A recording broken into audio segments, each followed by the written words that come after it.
ইহার প্রকৃত নাম আজরাইল হলেও ইনি মালাকুল মাউত নামেই সকলের নিকট অধিক পরিচিত।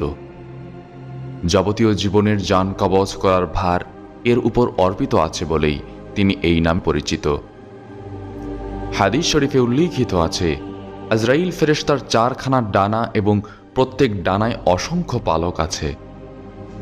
প্রত্যেক পালকের অগ্রভাগে একটি মাথা, একটি মুখ ও 2টি করে চোখ আছে। দুনিয়া সৃষ্টি হতে কিয়ামত পর্যন্ত যত প্রাণী জন্মগ্রহণ করেছে এবং করবে, আজরাইল ফেরেশতা তার ঠিক তত সংখ্যক মাথা ও মুখ আছে।